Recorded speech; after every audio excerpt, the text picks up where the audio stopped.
나는 57세, 은행에서 30년을 일했다. 그런데 하루아침에 나를 필요 없다고 하더라. 한창 일할 수 있는 나이에 은퇴를 맞이한 한 은행원의 이야기다. 50대 후반은 보통 은퇴를 고민하는 시기지만 막상 현실이 닥치면 당황스럽다. 은퇴 후 뭘 해야 할지, 남은 삶을 어떻게 살아야 할지 고민이 깊어진다.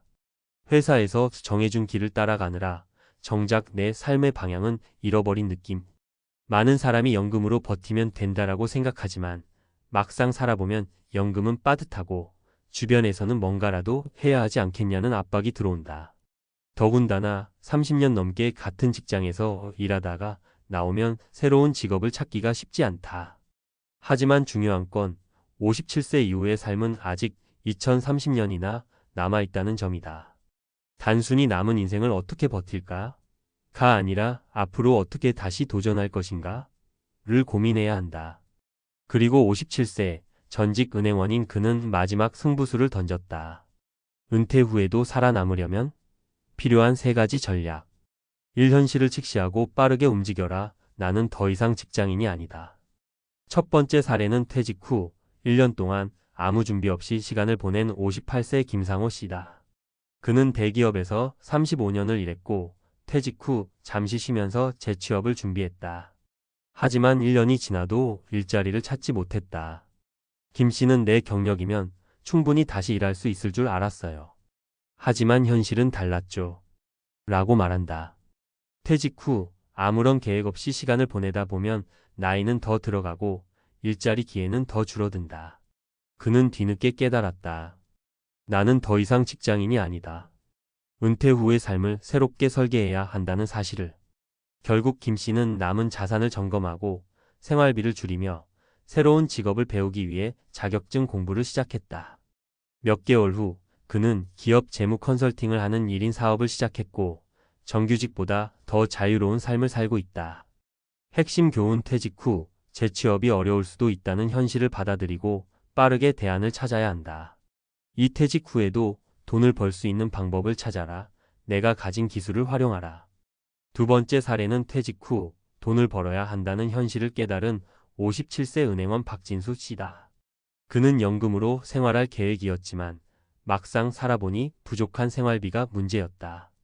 박 씨는 고민 끝에 과거 은행에서 일했던 경험을 살려 퇴직자들을 위한 자산관리 컨설팅 일을 시작했다. 처음엔 지인들을 대상으로 소규모 상담을 진행했지만 점점 입소문이 나면서 안정적인 수입이 생겼다. 그는 이렇게 말한다. 처음에는 은퇴 후 편하게 살고 싶었어요. 하지만 가만히 있으면 돈이 바닥나는 건 순식간이더군요. 그래서 제 경험을 살릴 수 있는 일을 찾아야겠다고 생각했죠. 핵심 교훈 퇴직 후에도 돈을 벌 수 있는 방법을 찾아야 한다. 과거의 경험과 기술을 살리는 것이 가장 현실적인 대안이다. 3. 완전히 새로운 길을 개척하라. 늦었다고 생각할 때가 진짜 시작이다. 세 번째 사례는 은행 퇴직 후 전혀 다른 길을 개척한 56세 정은영 씨다. 그녀는 은행에서 30년간 고객 상담을 담당했지만 퇴직 후에는 그와 전혀 다른 농업을 선택했다. 정 씨는 블루베리 농사를 시작하며 유튜브 채널을 운영하기 시작했고 지금은 농산물 판매와 온라인 강의를 병행하면서 연금 이상의 수입을 벌고 있다. 처음에는 농사 경험이 전혀 없었어요. 하지만 배워보니 생각보다 할만했고 유튜브를 통해 다른 사람들과 경험을 공유하면서 더 많은 기회를 찾을 수 있었죠. 그녀의 사례는 퇴직 후에도 새로운 도전을 할 수 있다는 것을 보여준다. 핵심 교훈 퇴직 후에도 완전히 새로운 분야에서 도전할 수 있다. 배우고 실행하는 것이 가장 중요한 첫걸음이다. 결론 57세 아직 끝이 아니다. 새로운 승부를 시작하라. 이 세 가지 사례에서 공통적으로 알 수 있는 것은 무엇일까?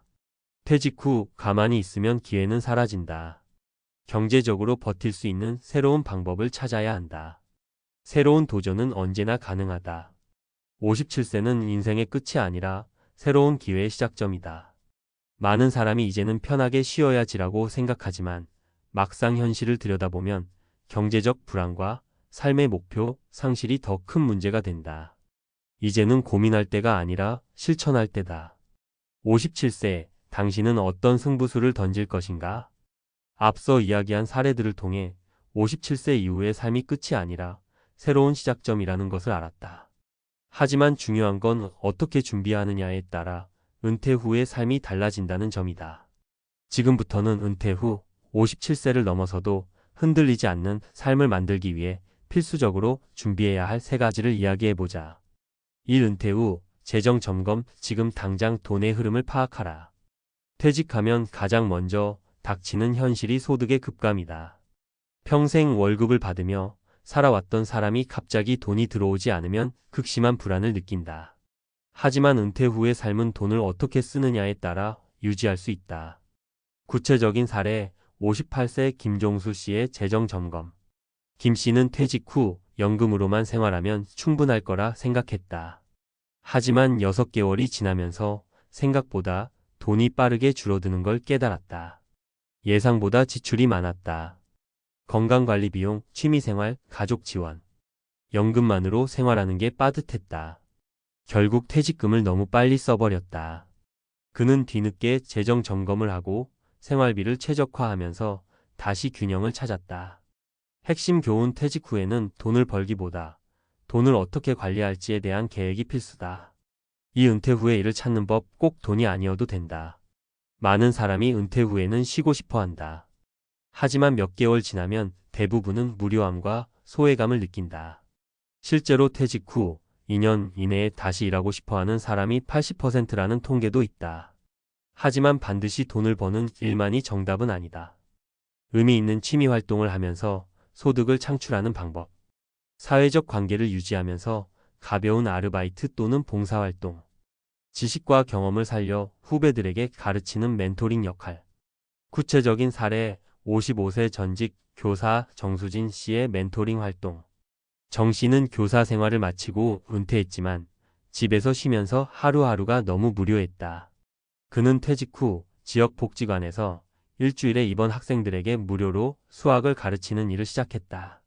처음에는 단순한 봉사였지만 이후 입소문이 나면서 소규모 과외를 부탁하는 사람들이 많아졌고 자연스럽게 수익이 발생했다.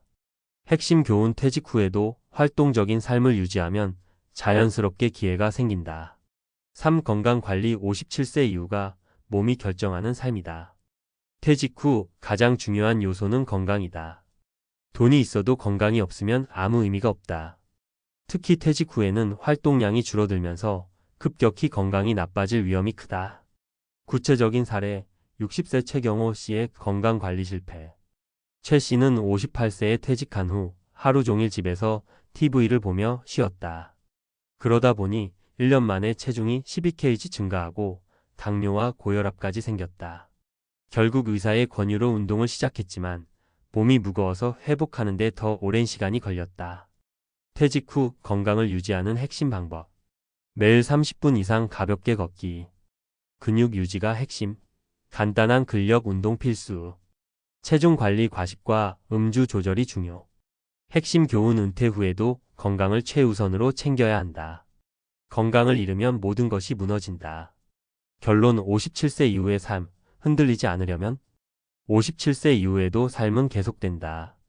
다만 재정 점검, 의미 있는 활동, 건강 관리 이 3가지를 준비하지 않으면 쉽게 무너질 수 있다. 지금 당신의 상황은 어떤가? 은퇴 후 생활비 계획을 제대로 세웠는가? 앞으로 어떤 일을 하면서 의미를 찾을 것인가? 건강을 위해 지금 무엇을 해야 할까? 이제는 준비하고 실행할 차례다. 당신의 57세 이후는 아직도 무궁무진한 가능성이 있다.